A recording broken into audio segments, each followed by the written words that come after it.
صباح السعادة على أحلى متابعين في الدنيا. يلا بينا نشوف. عملنا كفتة اقتصادية جدا، مكونات ممكن تبقى كلها عندك في التلاجة.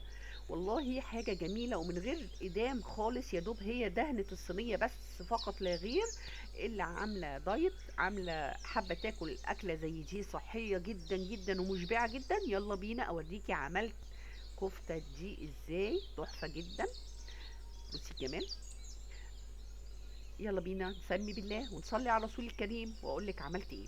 انا معايا هنا شويه خضار مشكلين، معايا ربع كيلو بس من البانيه، معايا هنا دقيق رز. انا دقيق الرز ببقى شارياه من بره في الوصفات اللي شبه دي عشان بيبقى ناعم شبه الدقيق. مش حباه مفيش مشكله خالص، ممكن تحطي نشا او دقيق، بس انا حبيت احط دقيق الرز عشان يكون حاجه مفيده جدا، حتى لو انتي عامله دايت او حاجه تاكليه بالهنا والشفا، يكون حاجه صحيه.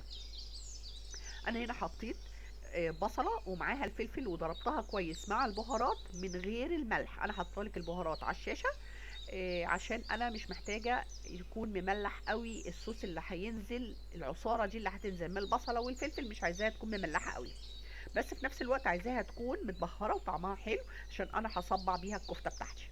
بصي طبعا انا كده هركنها على جنب وبعد كده هزود لها حاجه دلوقتي. انا كده حطيت بقيه الخضار بتاعي في الكبه وهضربه ضرب جيد. انا الخضار ده لما اطلعه هبتدي اعصره كده وارمي الميه بتاعته، مش محتاجه ميته.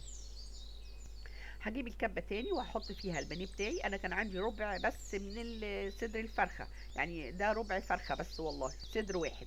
ضربته بشويه ثوم وحطيت شويه ملح شويه سوري خل، وهبتدي احط الخضار بتاعي واضربه ضرب كويس عشان انا محتاجه هنا يكون متسمغ. واحط معلقه من دقيق الرز، معلقتين حسب ما الكفته بتاعتي تلف معايا. هنا ده الملح بتاعي بحطه في الاخر وبشوف انا محتاجه احط تاني ولا لا. لقيتني محتاجه، حطيت معلقتين كمان وخلاص هي كده اتظبطت معايا.